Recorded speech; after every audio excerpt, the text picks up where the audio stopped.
Tune in to the Day in the Life of Podcast here with Revelation. Alongside me, I got Jac-O. And I'm Knostalgik, and we're live at Nostalgia Beat Studios.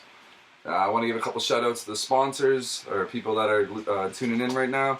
You can go check out Liquid Chrome at 11 Dunlop Street East for all your hardware supplies. For those that don't know, Liquid Chrome is located in Barrie, Ontario.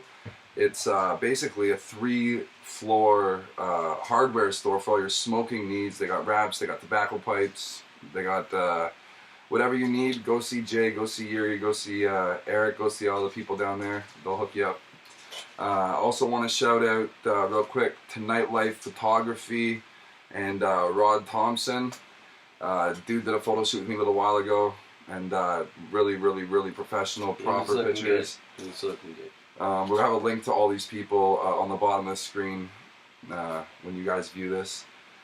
You can check him out at the number 2, Night, NITELIFE photography.com.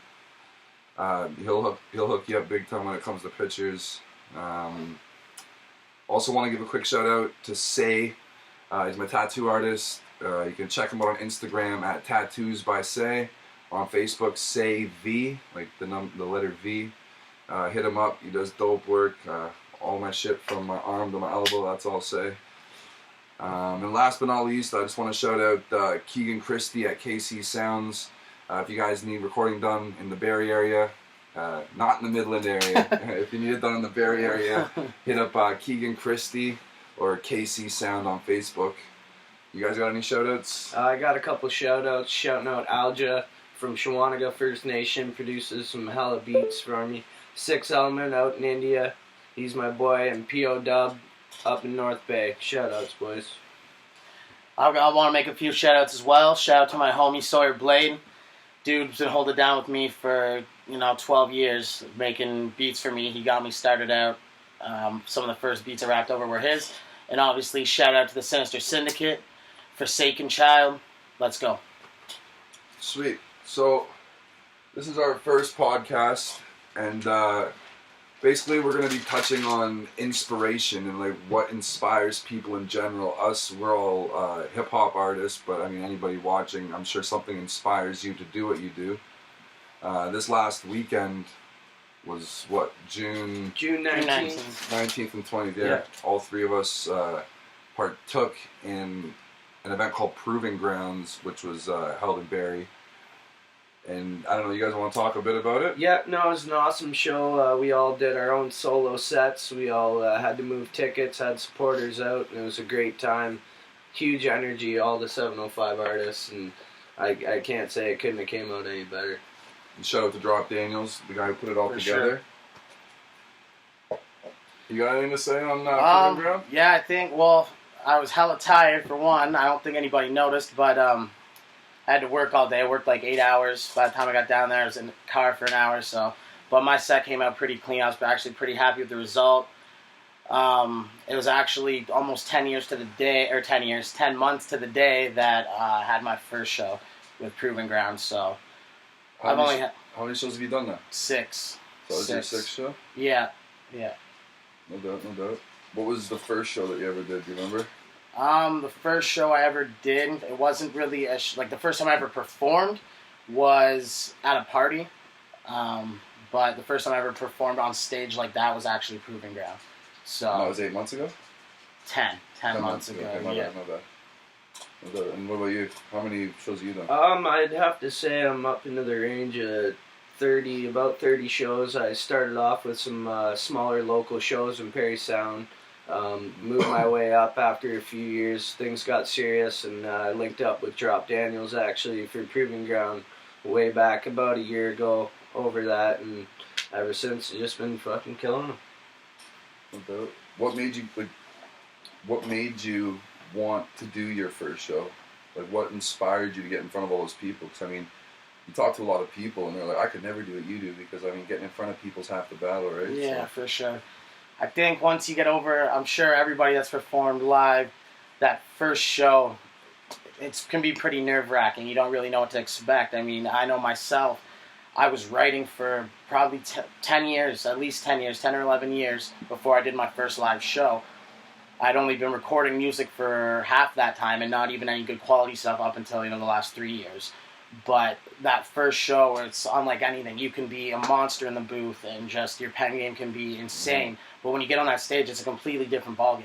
Yeah, Like you see that in the American Idol shows and stuff. Exactly. Awesome singers, and they go out there and they're cracking. Yeah. I was actually saying that to somebody the other day. It's funny how you can sit there and you can prepare yourself as much as you want for a show, and you can hit every bar perfectly while you're sitting down. So your friends, you're chilling out, sounds awesome. But then the second that you stand up and like your breathing diaphragm changes, you get a little bit of adrenaline running through your system, you start running out of breath. It's a whole different ballgame when you're up there in front of everybody. Most definitely. In the studio, you can take 20 takes if you really want to do a verse. That could be, absolutely insane. Like, look at Eminem on Rap God, you know what I mean? He did that in pieces, right? And that's how he gets those and a lot of his stuff is just clipped and freestyle and patched in with him just going. So to do it live, I mean, is crazy. Like, you gotta... And you start learning that. I know I think I had one song that was just... It wasn't doable live. It was something I'd worked on, early on when I first started getting into recording, and it just wasn't... I wasn't ready yet. I mean, maybe I could do it now. I don't know, but I just don't think it would come out that nice. And you start to learn that. And that's that growth that you go through, definitely.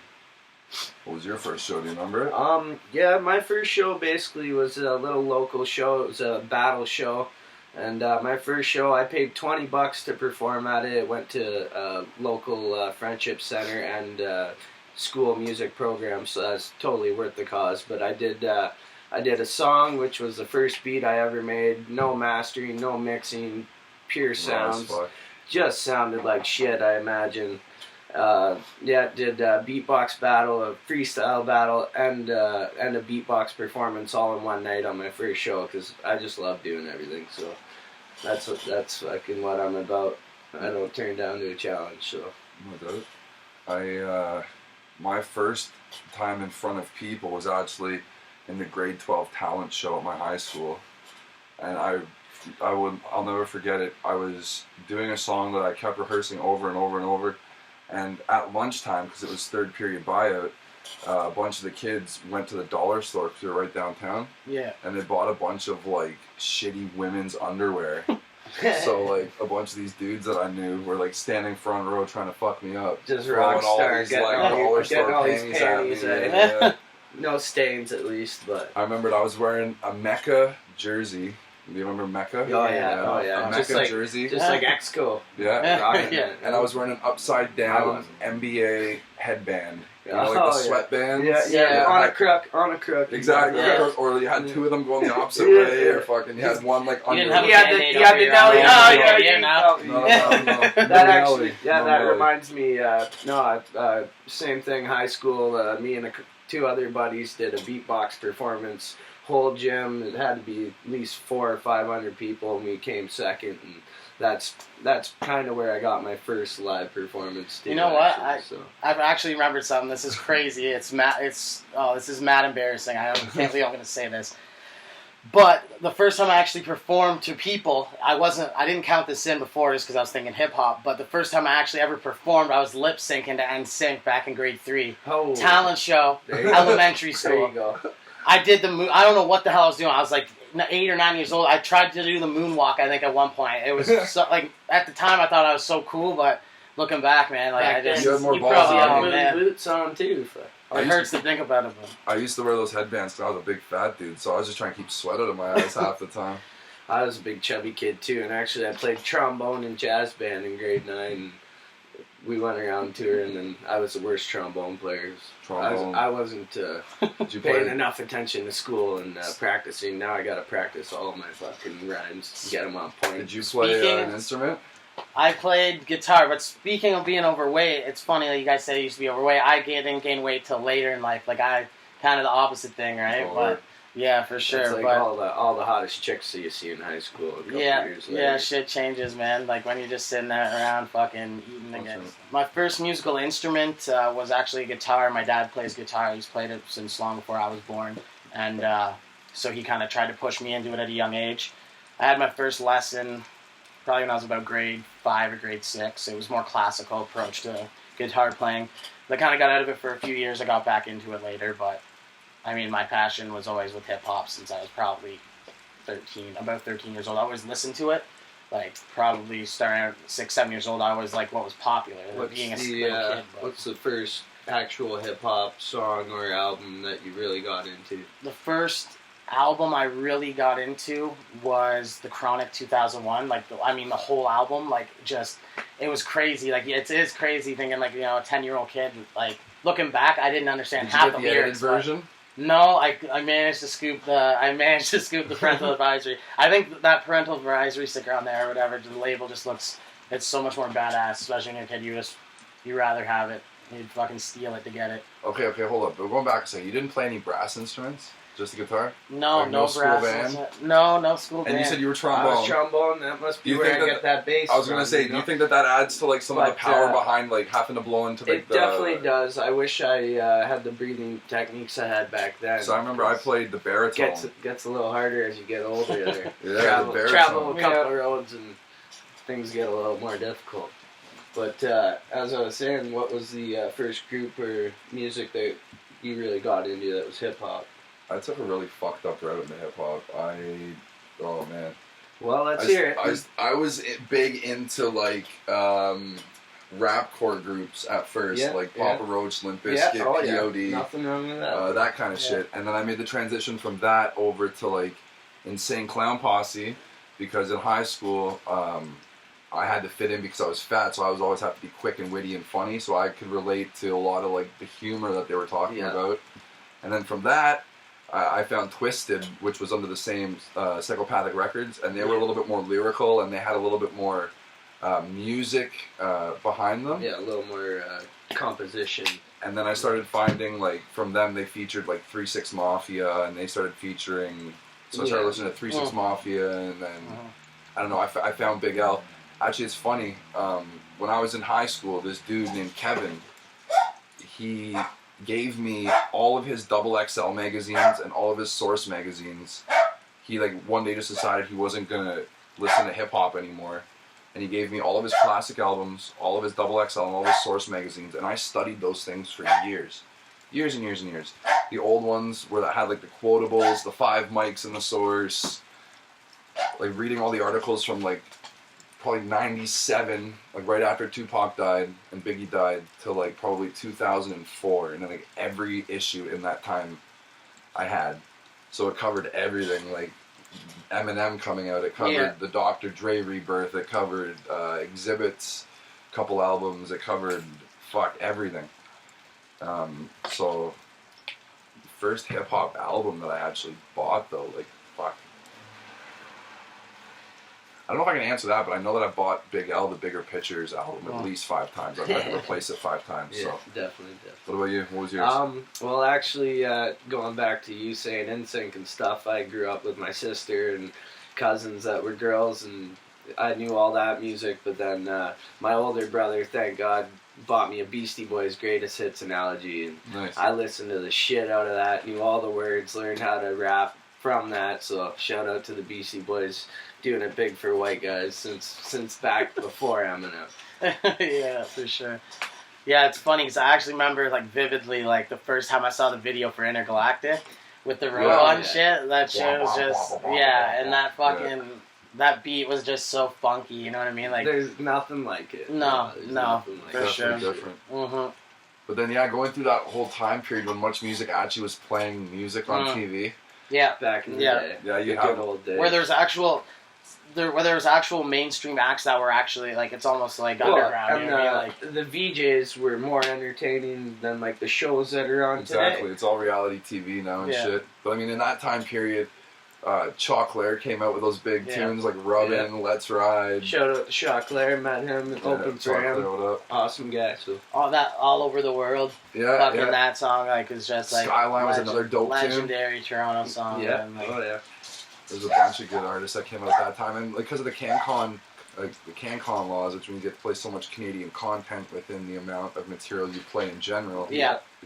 A lot of Toronto artists were actually being exposed at that time. Like nobody's, like not nobody. Sorry, I didn't mean that, but I mean people that now wouldn't get the same recognition. That's what I meant by underground. Like almost the stuff they played was underground. Like, you know what I mean? Like Canadian mainstream, but at the same time on a, you know, Right. a North American scale or even international scale, pretty much underground for the size of the fan base, right? But that takes nothing away from them. Like you try having someone like Jellystone or Point Blank or like someone like that try to break the market now, right? And it's like they still play those videos, but now it's definitely more of an internet-based thing. We have to go to YouTube to find it, where they're not playing it on TV unless it's like after hours at some ridiculous time.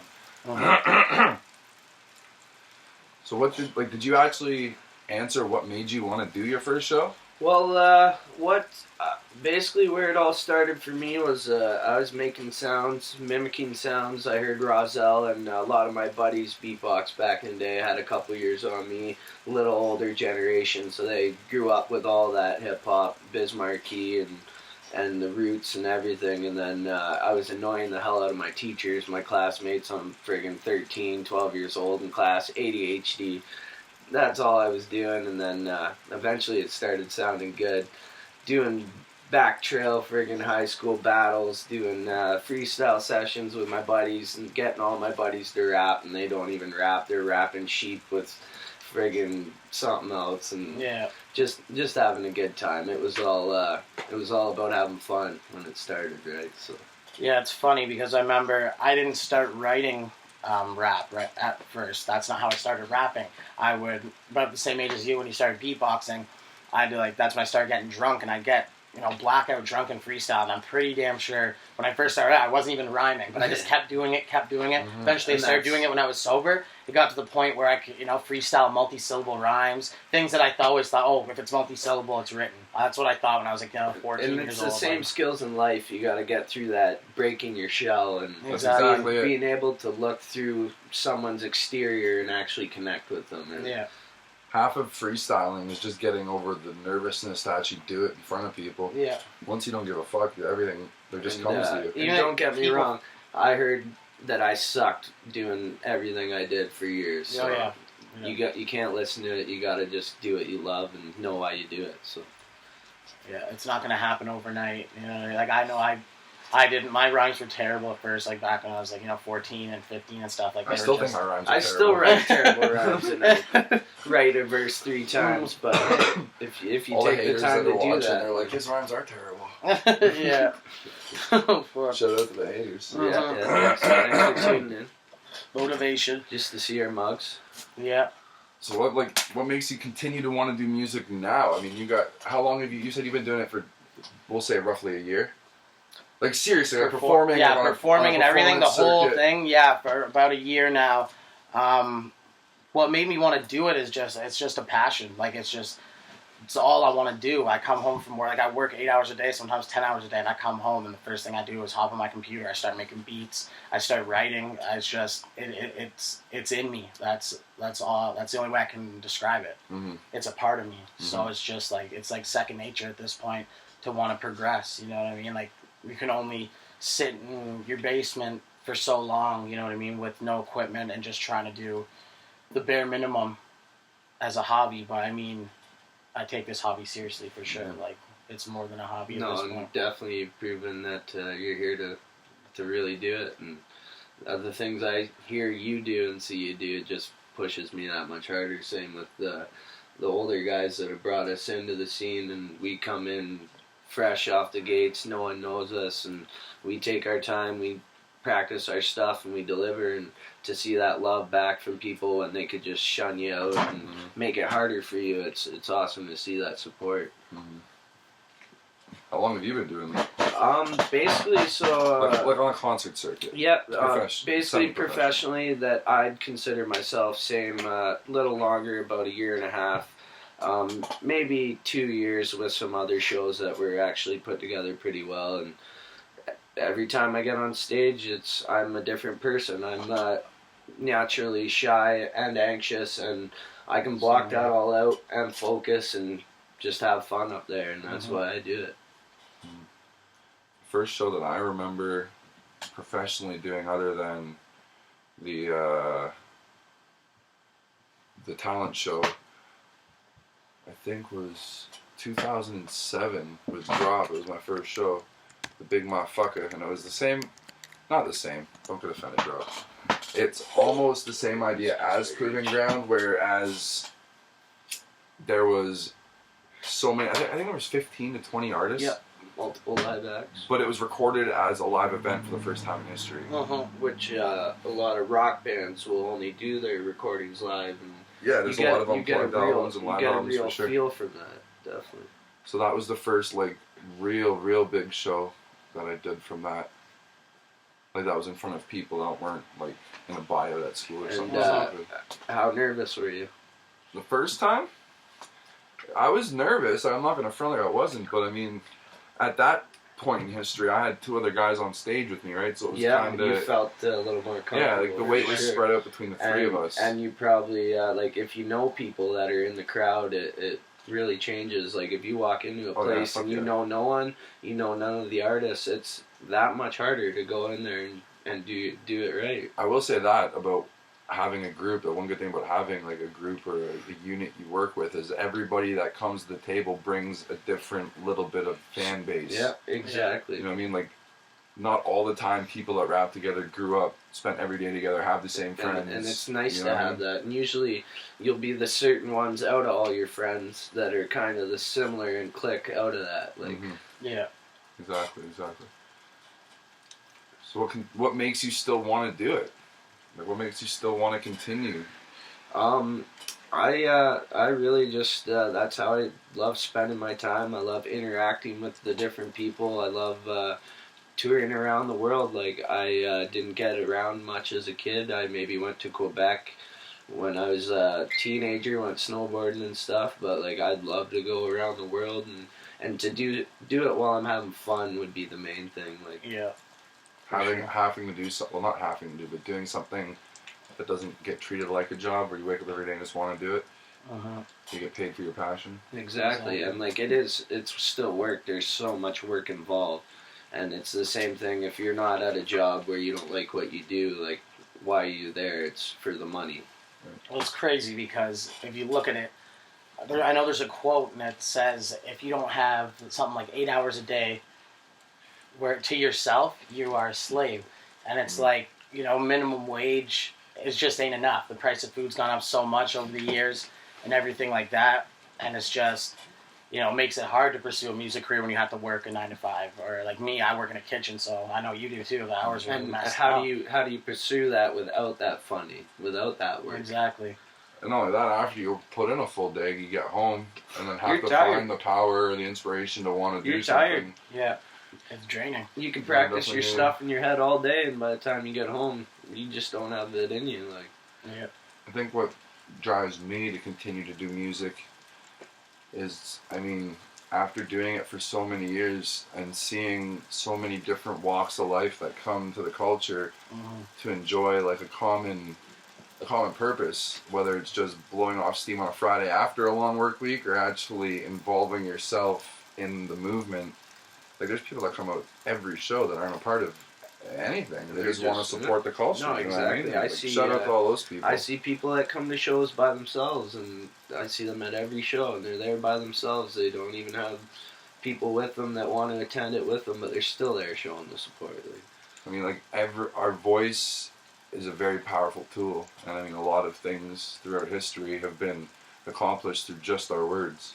For sure. So I mean, if that's what drives me, I think, is if I can relate to one thing that one person's feeling when they're listening to my tune, whether it's driving or whether they're pissed off in their room, if I help one person cope, then that's, you know, I've done my job.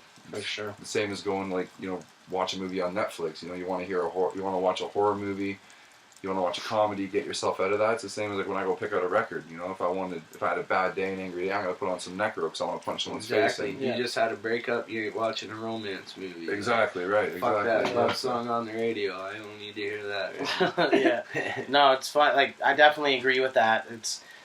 That's definitely one of the reasons why I do it as well, is because I have so much to say about things that are important too. I see a lot of rappers that, you know, I don't hate on them or anything, that don't talk about anything really. I call it, how I refer to it, as they are not saying anything. So they're just putting filler. Yeah, it's just money, hoes, cars, clothes, ignorant repeat, bliss, like almost. And I mean, the music that really, you know, speaks to people, that's the only kind of music I really like. And that's so naturally, that's the music I want to make. Exactly, and I love hearing a banging beat, but when you hear repetitive, non-meaningful lyrics attached to that, and it really diminishes the whole song. Like, my breakdown of a perfect MC, if you will, is like the term MC is master of ceremony.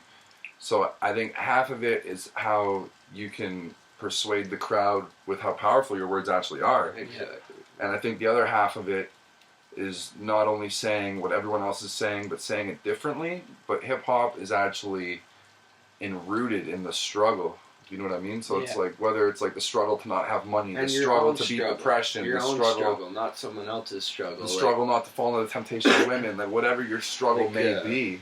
I think that is a big part of what our culture actually represents and stands for. I watched a documentary on a Mexican cartel not long ago, and the main subject of the documentary was the Narquitos, which are these people in Texas who write songs for members of the gangs, and they're writing songs about things they don't even do. They talk about guns and murdering people and whatever. And Buddy went and visited them for a month, you know what I mean? But now they're huge. They're making $45,000 a show off of material that is not even present in their life.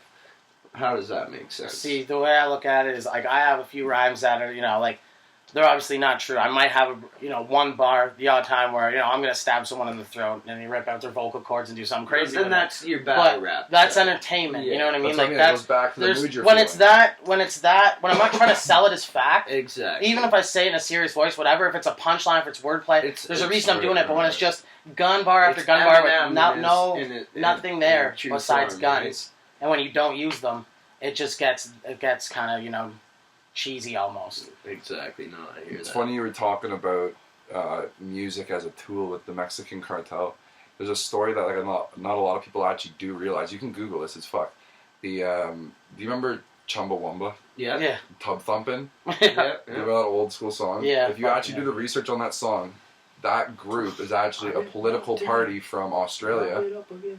So they put all of their money into recording that album with the focus on the one-hit wonder. So they recouped all of their money back because it was a one-hit wonder. They quit music and invested all of the money off of that one song back into politics. Holy fuck, eh? So like, shit, they found a formula that Political obviously scam. worked and fucked it to the Political fullest, scam, right? for So It sounds like politics to me, but it sounds like business as usual almost at this point. But. Politics and hip hop or industry music go hand in hand. Yeah, So. for sure. On the level of just, even on a small, like on the scene in the 705, there's politics. There's politics everywhere. Oh yeah, And then fuck you yeah. have politics on the greater scale as well. The bigger you get, the bigger the politics. Exactly, right? So, exactly. Yeah. No. You guys want to take Let's take a smoke break. ice cream break, piss break? Yeah, I'm going to be back with some ice cream, and we're going to be even more baked than we are now. Yeah.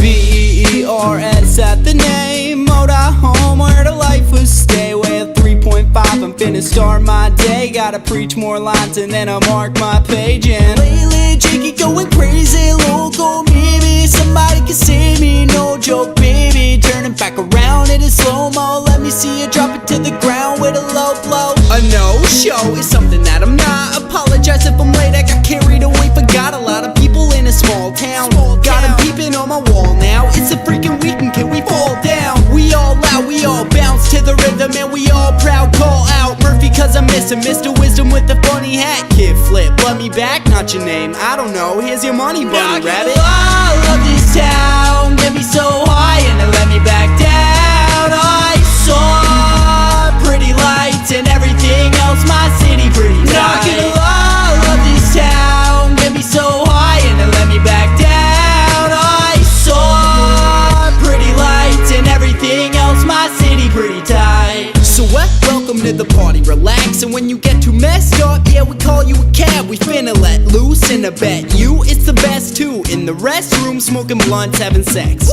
Afterwards, meet me by the Catholic church. Told myself to go to hell, but I'ma see the pastor first. Selling weed at heaven gates, Lord, I know it's hurting you, but sleeping on your 7th day again, I got this work to do, I'm certain, dude. I got a lot of knowledge on this topic, and I promised Dad and Mom that one day I'ma make some friggin' money off it. Lot of profit in a planet, a man that'll haunt and damage a fan. But I promise Mama I'm doing just what I can, until I break down, shake loud, mix another drink now, go up in the kitchen and I throw up in the sink. Ow, my throat's hurting cause those verses were so perfect. I'm so searching this whole earth for the gold surface. Knocking the wall of this town, get me so high and then let me back down. I saw pretty lights and everything else, my city pretty tight. Knocking the wall of this town, get me so high and then let me back down. I saw pretty lights and everything else, my city pretty tight.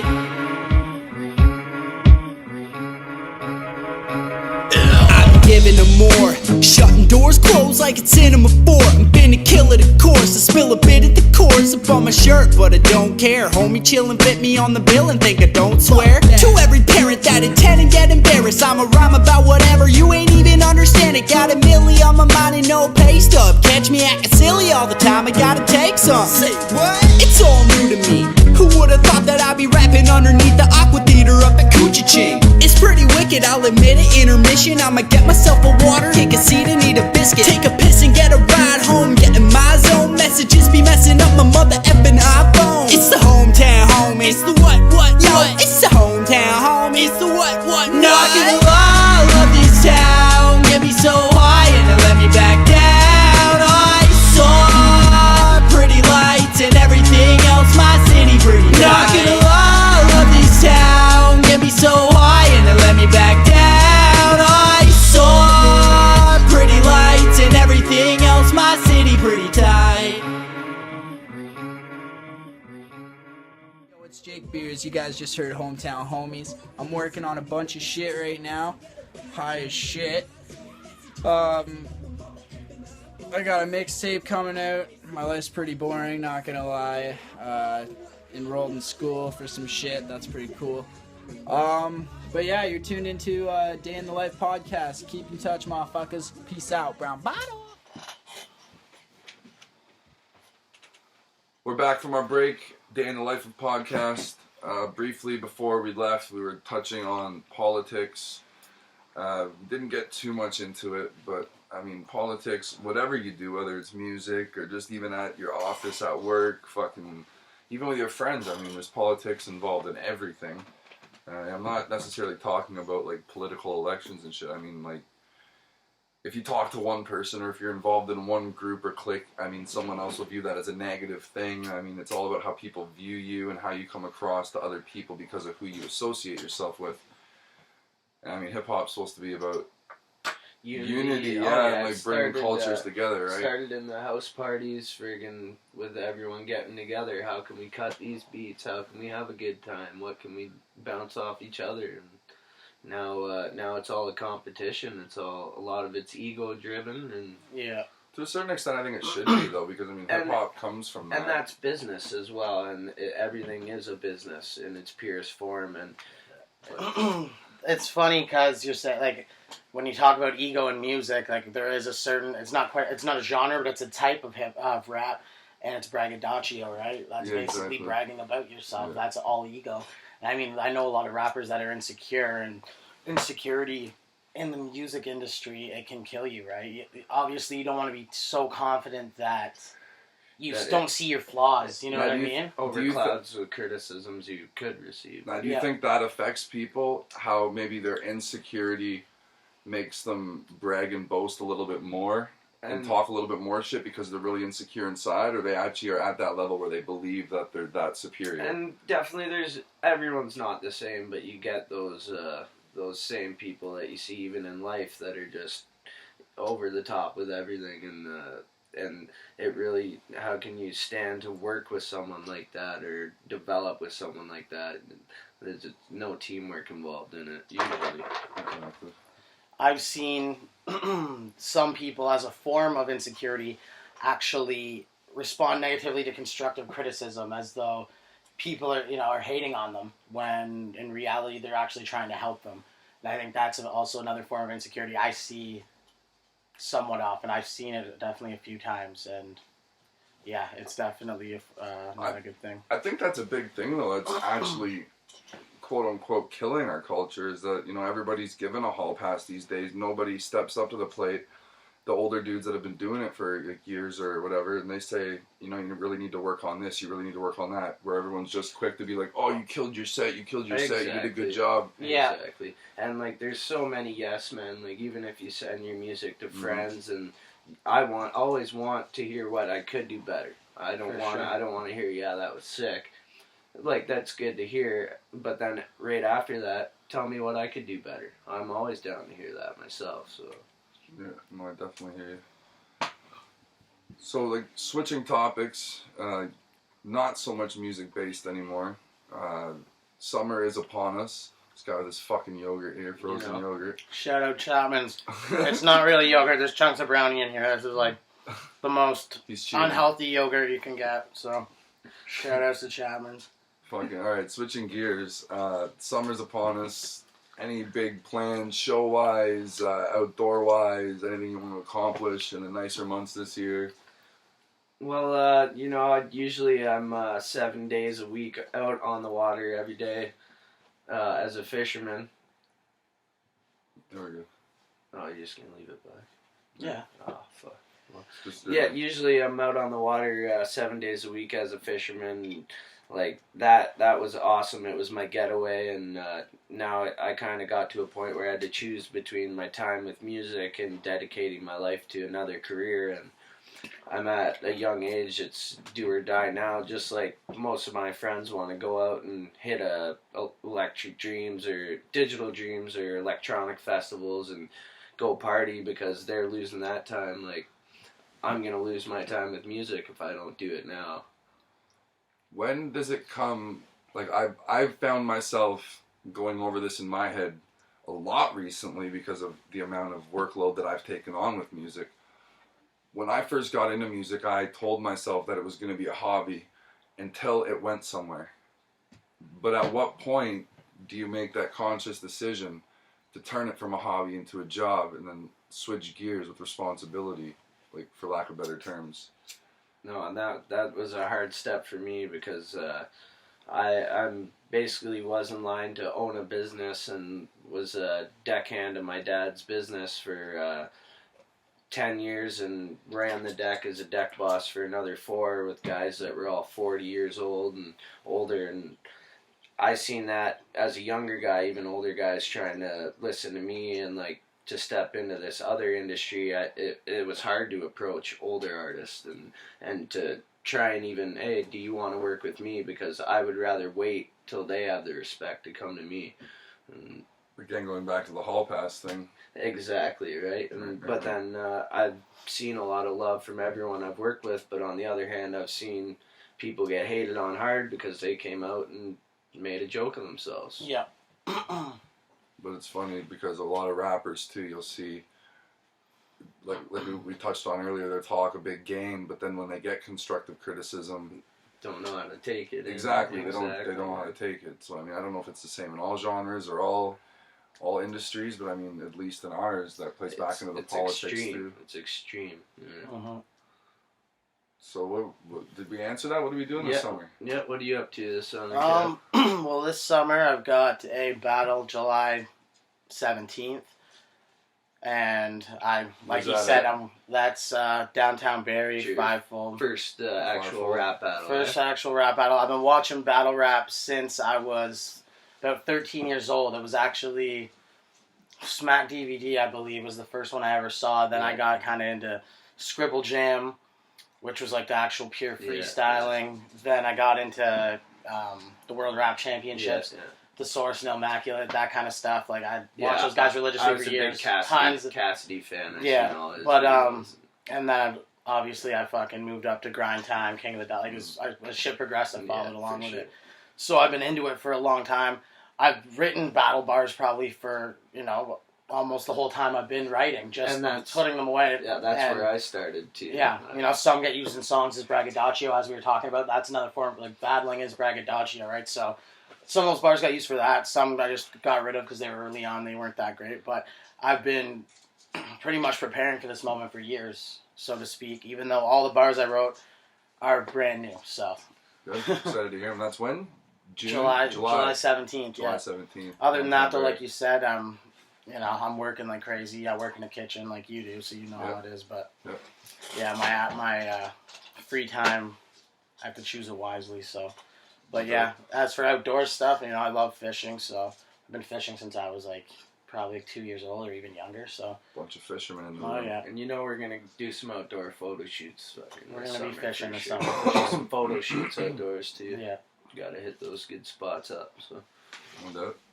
I just, talking about battling briefly, I just made my debut with Beast Mode. Shout out Beast Mode.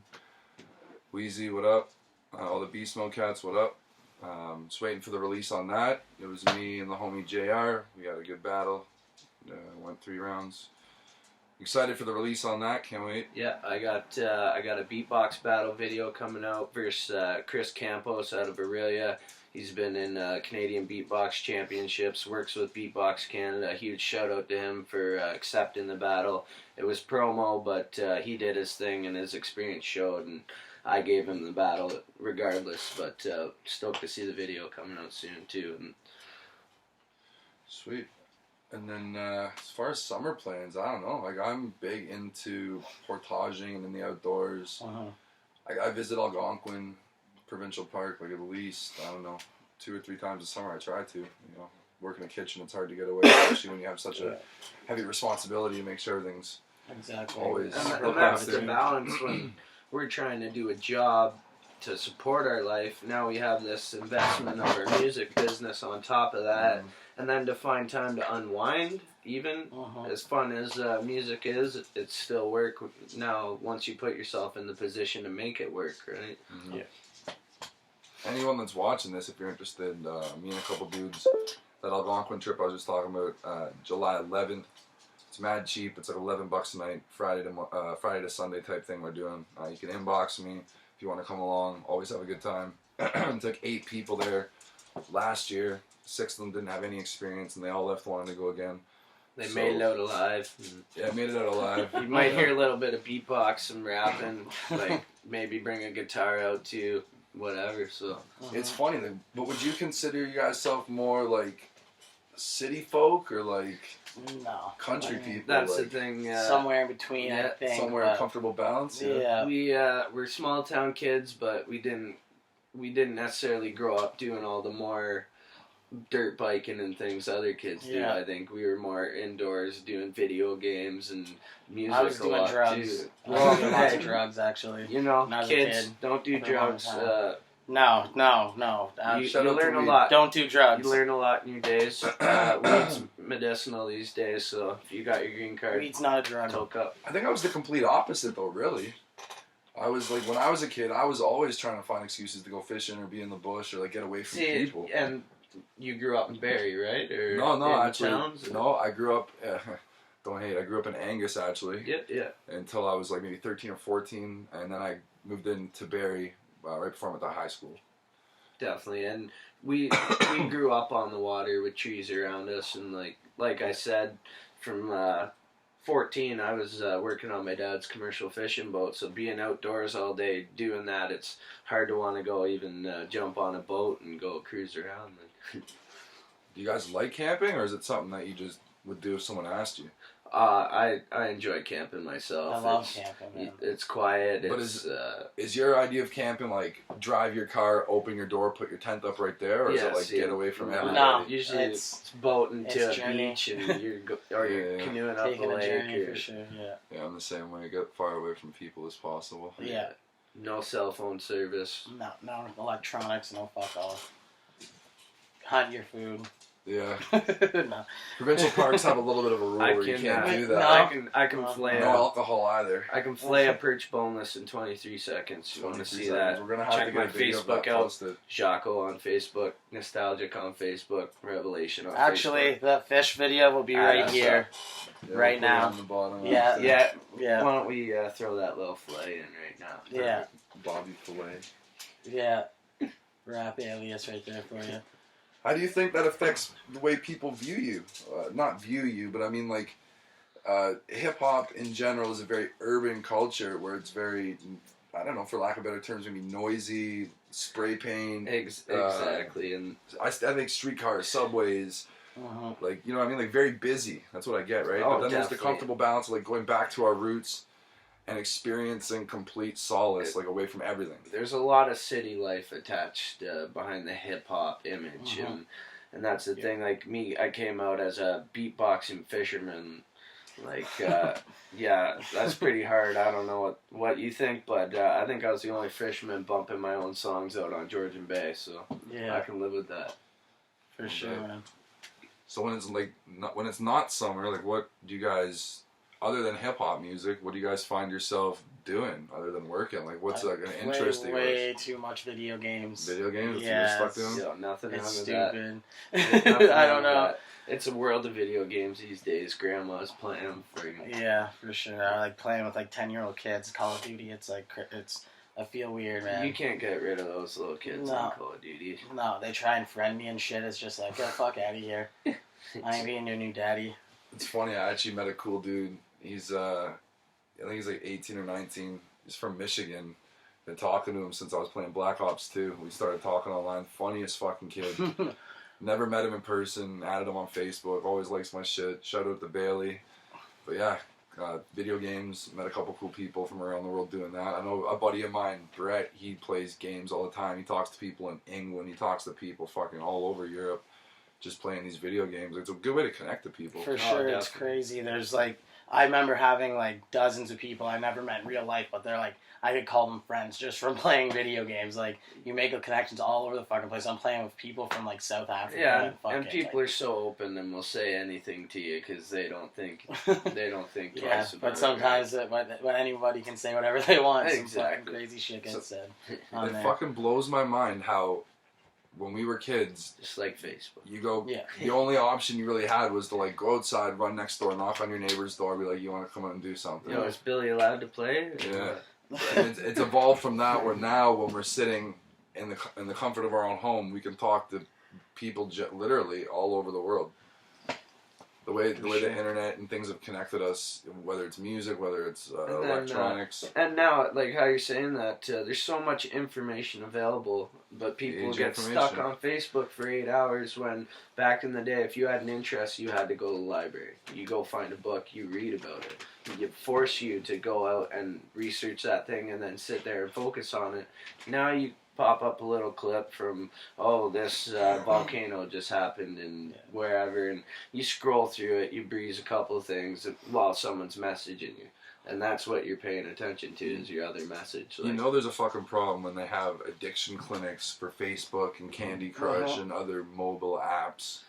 It's scary. I was about to say, there's like a whole flip side of that. Yeah, we've got information at the speed of light now, but, social media, for example, is dumbing us down. You look at Twitter. I know I'm going to catch a lot of heat for this because people love Twitter, but Twitter, it's however many characters, and, you know what I mean? Like, you're basically, that's all the information you get out of something, is that many characters. We're condensing shit, and it loses quality, and that same thing can happen with truth, but... I mean, probably the internet is the single greatest tool for the government to spread misinformation and propaganda. Shit, right? Sure. It's the number one way. People believe anything. You see some of the shit people share on Facebook, it's mind-boggling. So some people think that, certain shit's real, or this person just died, or it's just all... Yeah, or then what people will say on Facebook, and not realize that it's all taken into account for years and it'll never be erased, Yeah. Not to mention it's dumbing us down, whereas before, if you wanted to ask a girl out or if you wanted to talk shit to the toughest guy, you'd have to actually go up to that person and do it, build up the balls, the courage. Whereas now we can literally say whatever we want over, hide behind a screen. Whether it's a positive or negative emotion, is desensitizing. It's taking away the human connection as well. Which is huge, and it's funny because, there's basically, I think it's a fact, but it's a theory on vibrations that basically everything is vibrations, right? I think that's what it is about music. Like sound waves. Yeah, it has an effect on you. There's this book by Dr. Emoto. It's funny, Emoto Emotion, but that's how I always remember his name. He did this study with music, and he took water under a microscope and filmed it, how it reacted to different types of music, different words, all the things like that. And words like hate and words like love look completely different. And it's not just the words themselves, it's the vibrations he's sending out as he's saying it. When you say a word like love, you're sending out those positive vibrations, but it had an effect on the water. We're 90% water, whatever, 80 whatever percent water. I've actually heard that before. And so when those vibrations hit us and those words hit us, it fucking has a great effect on us, right? I've seen a little university study, and it was all documented, and they were yelling or making physical threats to plants, to the leaf of a plant. Yeah, I remember and that then so now they'd come in with a harmful intention. And if it was a fake harmful intention, this plant was actually almost had a sixth sense, telekinetic, if you want to call it, a psychic sense that when Buddy was actually going to cut it, and he had the real thought of I'm about to go cut it, increase the heart. It did a little spike on the on the telegraph, if you want to say. Yeah. So when I was in grade 7, somebody did a science fair project that was like that. They put a plant just to totally classic musical exposure. Then they had one that was country, one that was like easy listening, and then the one that was strictly all, sorry to talk negatively, but Marilyn Manson, like heavier, more shock music. And you could literally see night and day in the plants as they went down, the ones that were happier and more lively looking, and then the one right at the end that was all droopy and like just fucking out of it. It's funny because when he said that, it reminded me of this one thing in Italy. They took this vineyard, so where they made grapes for wine, and they played music. I've seen this too. They played music out of the one side, and it was like heavy metal, whatever. Like you don't even stuff. chill that much. And classical music out of the other, and the grapes grew bigger, more, better, and towards the music. Exactly where you had the speakers. Yeah, and towards the music. So I mean, like music it's huge, right? Like it's all vibrations, and I mean that's why I think it's important. Like. You have the negative music sometimes, but like having that positive energy in your music, it does speak to people on a level some people don't even understand. You know, it speaks to their soul. Shout out to Tesla. Yeah, Nikola Tesla, free energy. So with that being said, with plans, like going back to what we were talking about before the break, we were talking about emotions in music. That's a pretty strong scientific indicator that, I mean, like our words are really powerful, and the emotion that we try to perceive in our songs, conveyed in it. Yeah, it really affects the listener to a certain extent. And you see that every day with people that look up to an artist and they say, "Your music's changed my life." And at the end of the day, they're another person. They wrote a couple words on a piece of paper and they sang it through a microphone. If one person might connect with it, another person might hate it completely, and who's to say who's gonna connect with what? But when you can find that thing that you connect with and get through a hard time, it's really deep inside of you, and you take that through your whole life. For sure, man. Yeah, I mean, I can remember songs, not even just hip hop, like any song, like it brings you back to, you know, like your childhood, for example. I'll hear a song exactly. It like brings you back. Nostalgic. I mean, exactly. That's why, you know, and it's funny that the conversation led to this, but that's why I called myself, you know, Nostalgia, because of what music makes me feel. And nostalgia, I know, can be used in a bad way, like in bad terms, but bad context. But there always is going to be positive nostalgia. And you look at your positives, and that's what you focus on.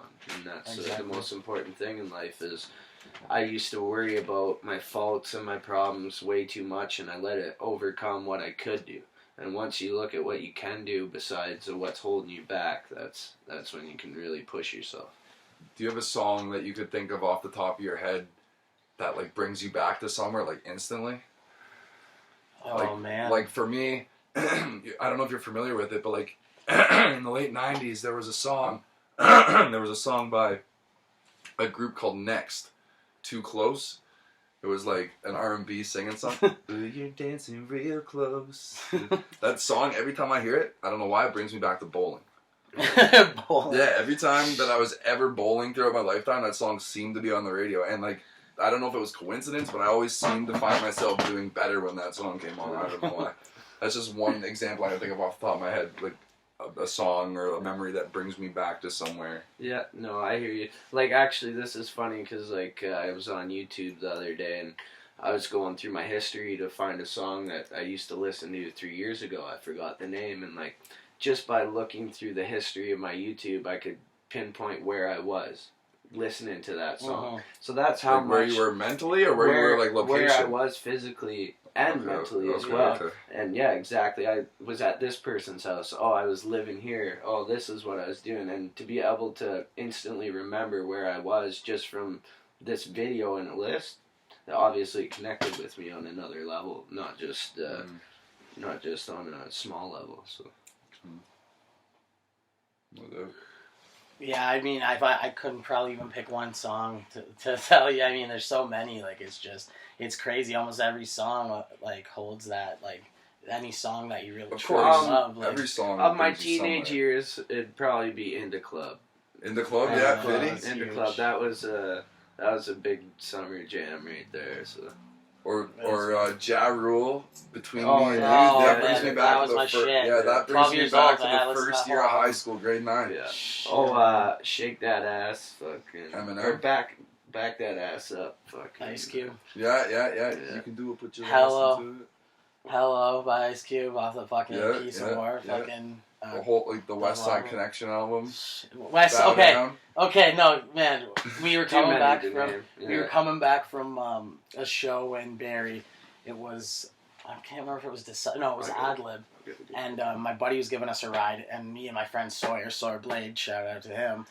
We were sitting in the back seat, and Buddy started playing West Side Connection, and I mean that Terrorist Threats album, like I love that shit. Like it brings me back, like. Probably if I had to pick a song, it would probably be that entire album.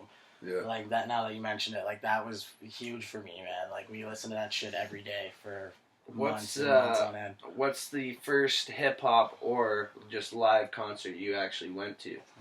Oh motherfuck! There you go, boys. There you go, boys.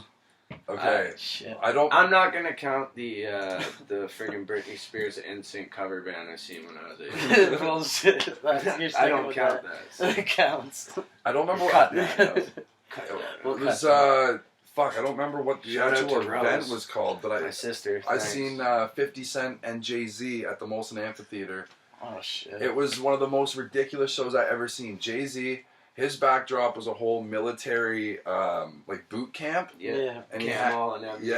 and he had a whole bunch of Nanny. backup dancers that were all dressed like him, and it was just the dopest thing. And then 50 came out, and his backdrop, it was the whole backdrop of New York City. He had the vest on. Yeah. He jumped out of the top of the Statue of Liberty, and when he hit the ground, like the pyrotechnics went fucking crazy. That's awesome. And then I remember the thing I remember most vividly about that show is I'm pretty sure it was Tony Yayo that was with him. Somebody was with him, but he kept doing the dubs ridiculously aggressive, so it like ruined the whole performance. That's all I remember. Which I'm Sounds sure like we've Yayo. all seen. Like yeah. me? No, it sounds like Yayo. Oh, I thought you were saying me, but that's just my beatbox microphone pumping, bro. No. No, it's but I could be same, wrong, but I'm pretty sure it same was to Yayo. you. What were the first shows in First hip hop show, or whatever? Oh man, first show I went to see was Poison the Well at the Cool House. I was in grade 8 at the time. I went to see Poison the Well. Actually, I wasn't there to see. I was there to see Poison the Well, and Thursday actually, I went with a friend of mine, and we were kind of into that music. Like that's when I had my guitar, right? So I was into that music a little bit. But we went to see Thursday and Poison the Well, and I never seen any other Poison the Well fans before. And when we got there was these skinhead guys, man. They had their heads shaved, and they were acting violent as fuck. And it seemed to me like in that point in time, I was into hip hop, and it seemed to me they were more like into probably hip hop or fucking like hardcore. You know what I mean? Like Ice-T's fucking like Cloud death Killer metal or something. band, right? But fucking Body count. they were fucking body count. And, OG show.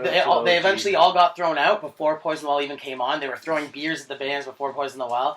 I can't remember the one name of the fucking band. They kind of got famous after, not really like underground famous, but they were throwing full beers at them, cracking them in the fucking head. And I was just like, holy fuck, these guys were Poison the Well fans. I was like, holy shit, man.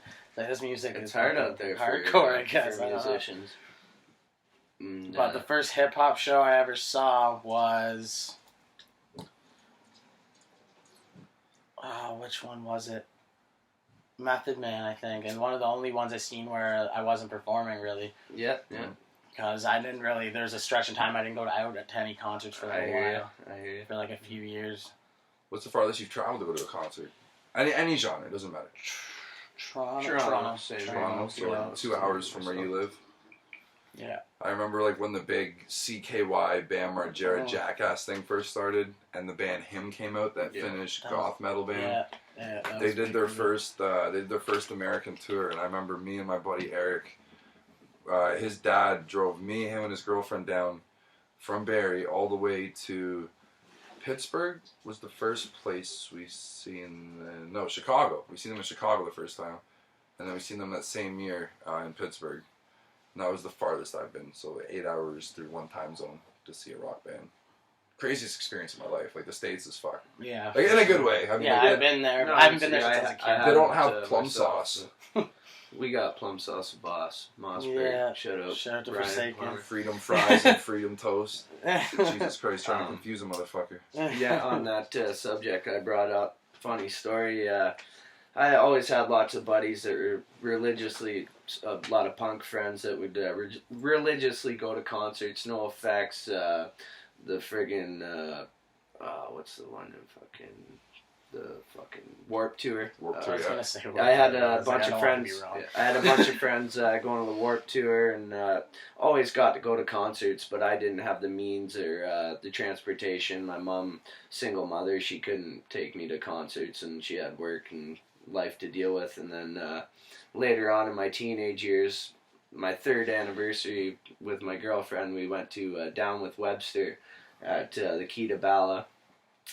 She was underage, so I couldn't go out and smoke. I couldn't drink. I couldn't do nothing. But whatever. That is what it is. It was still my first concert, and I was there to enjoy it.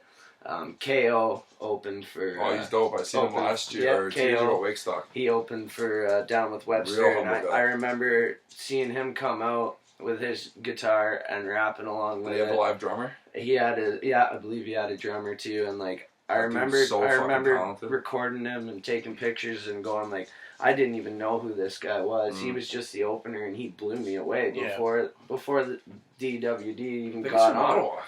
Yeah, Somewhere or in Toronto, I believe actually. Somewhere, I know he lived in Toronto for a I could be while, wrong. but seen him come out, seen DWW come out, Down with Webster, and they killed it. They got their whole 5-man band thing going on. Like, that's hard to top. Yeah. Great time. And then actually me and my ex broke up like a week after that. And then our 4-year anniversary, I went to Toronto, seen Lil Wayne at the amphitheater. Awesome live performer. I'll give Lil Wayne that. He's tremendous No live. lip sync? Hey, it's hard to say. I didn't know enough about performing then, but no, in my experience now, I'd have to say he was performing like to the fullest. Corey Guns came out and they did 6 foot, 7 foot, and that's the dirtiest, one of the dirtiest songs I've heard live so far. Like, just the energy in the place was pretty intense. So you'd say 2 hours, like Toronto, farthest? Yeah, and then we ended up, me and my ex broke up right after that one too, but funny how that went. So no more concerts for you with girlfriends? No, I just bring girls and always hear that. To your friggin', concerts? I'm married to them or whatever. Just for bringing girls out all the time. What about, Ladies love the wub wub. do you have any crazy concert stories? Like whether you were playing the show or you went to see a show, any crazy stories you can share? You know, girls ODing in the washroom. Oh, that's stuff par for like the course. that. Hard for the course right there, bud. Yeah. Yeah. That's par for the course, man. I'll tell you that much. I got I'll share one story. I got a few. No girls but, out of it. I went to Sure, bud. Wakestock. The last year was in Wasaga, like when I was younger. Yeah, 2 of my friends to see Alexis on Fire there. they're dope. Oh yeah, and so I was like in the mosh pit for a bit, whatever. I had these guys that wanted to get me up crowd surfing. I was like smaller then, right? Like I only weighed probably like $160 or something. They wanted to get me to crowd surf, so they put me up in the air. They start pushing me. The people behind my head didn't push up. I did a fucking backflip right into the mosh pit. Got elbowed right in the head. Fucking like just started getting demolished. Like backflip right into like fucking hell. And like fucking everybody was fucking laughing at me, but whatever. I thought it was fucking pretty hardcore at the time, but back when I used to listen to Alexis on Fire and shit. So I'd be more prone to stage diving if I trusted everybody equally. Yeah, you couldn't have dove off the I have trust issues, stage so. at the last show because you probably would have banged your head. You're so tall. I don't blame you for having trust issues after that. What about you? Craziest story. Concert. I've had a few crazy stories, mainly from my own shows that I go to, having 12 people stay in my hotel room, staying up. I was working every day, 5 a.m. to 5 at night, and then Friday night comes and you're staying up till 5 in the morning. Monday comes, you're trying to get back up at 5 in the morning. Not even Monday. I work 7 days a week, and I was back on Sunday. Like, that's a hard shift to put your body through, and like, that's an experience to me. Is just the learning of like what you got to go through. And I haven't been on a tour myself or something like that, and it was a good experience for me. But as for crazy stories, just curses of breaking up with girlfriends and stuff like that. I guess that is pretty crazy. You have a good time, and I don't know what happens. In fact, every time you go to a show, the girl would break up after. Yeah. I hear you. Probably looking at. I'm not saying anything bad about subconsciously about the lady, but I think the craziest thing that ever happened to me, it's like ridiculously stupid how it all worked out. But when I was with First Kings, I don't remember if it was the first or second time we were in Sudbury, but we did a show with Bishop Brigante out there. And shout out KOT. Yeah, KOTD. Yeah. We took the wrong route to get north, and I don't know if people listening are familiar with the highway situation in Barrie. Basically, the 400 northbound splits into two directions. One heads directly north, and one heads northwest. Highway 400 continues northwest to Parry Sound. And Shut up, Parry Sound. And the Highway 11 North goes straight north to North Bay. Sorry. So when we were about to take the cutoff, against the driver's better judgment, we'll just say, instead of taking the route towards Sudbury and Parry Sound, we took the opposite way. Little scenic tour. And our car broke down going the opposite direction from where we had to be. We had just got through Huntsville. And where the car had broke down, we had walked back along the highway to the last on-ramp and walked to the Tim Hortons, where we sat there for at least an hour and a half thinking what the fuck we're going to do. Then we basically, out of blind faith, walked back down to the highway after we cooled down. And literally, as we were walking down the on-ramp, we turned around and put our thumb out to hitchhike. And the very first person that had picked us, that had went by at all, pulled over and picked us up. Very first person. And we went there, and we opened the door, and it was like literally an 80-year-old man by himself. And that's when I was with First King. So it was myself, it was Adam Walsh, and it was Cody at the time. And the three of us dressed up like hoodlums with a box of merch on the side of the highway. Preppy kids in polos. Yeah, we weren't going to private school, that's what I'm saying. But anyway, this guy at a blind faith picked us up. And even his story was fucked up how he met with us, because he left a day early from Toronto. He booked a hotel room, wasn't feeling it, left early. So he wasn't even supposed to be driving home at that time. He was going to wait till a couple exits down to take a piss, but didn't, and stopped one before. He was jumping back on the highway. Exactly. The way that it all worked out, how we just came down the off-ramp, put our thumb out, he picked us up, going the opposite way, and he's like, oh, I'm going to Sudbury. He dropped us off at the front door with 15 minutes to sound check. He listened to our CD the whole way there, which was hip-hop, and like the dude, obviously, I said 90 years old. Get there, like, can we offer you gas money? Like, the whole way he's just talking about Jesus. No, just thank the Lord you got here in one piece. Shout out Jesus. Yeah, no, so like that. The fact that everything lined up perfectly for this man to pick us up, that was so out of character. I'm almost convinced he was like actually a guardian angel. No, things happen for a reason, and I'll say that, and karma's a killer too. Yeah, no, it was a dope show. Go! Stop making me watch you burn. I know we're broken, just look what we've become. 10 soldiers, the battle's almost done. What's love? The killer in everyone. Breakaways so far away, lonely days. I'm talking just to ease the pain. You and I just run away. We could be like this together, doesn't have to change. Close your eyes and taste the fame. It's on between these feelings that we can't escape, and the choices we had to make. Yeah. Just know no matter what But at the end of the day, you show me pieces of myself that have gotten away. Haven't had to ever get your face. It's like a damn tattoo on the side of my brain. Stop making me watch you burn. I know we're broken just like what we've become. Tin soldiers, the battle's almost done. What's love? The killer in everyone. Your innocence, it eats me alive. So beautiful, it has to die with heaven just between your thighs. I've gotta make it mine. I'm losing grip on reality. Nothing's what it seems to be. My shadow is my enemy, just hides in the dark to see.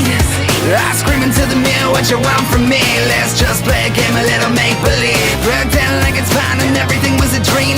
Thankful for the fights and dishonesty that's life. And no apologies, cause nothing works out without loyalty. I got a little sick and tired of you ignoring me, so I'm taking off the chains and I'm running free. Stop making me watch you burn. I know we're broken just like what we've become. Tin soldiers, the battle's almost done. What's love? The killer in everyone. A loaded gun, you aimed at the world. It's better now. I guess I've learned that people get what they deserve. And love without emotion is just a word. Standing by myself as we were walking to the altar. Look into your face, I see reality is dancing. It wants me alone. I can feel it in my bones, so cold. But I was out of know. You couldn't be what I needed most. It seems we never found a way to make this house a home. I never found a way to make the bleeding stop. I never found the right way to tell you how. Stop making me watch you burn. I know we're broken just like what we've become. Tin soldiers, the battle's almost done. What's love? The killer in everyone. Stop making me watch you burn. I know we're broken just like what we've become. Tin soldiers, the battle's almost done. What's love? The killer in everyone.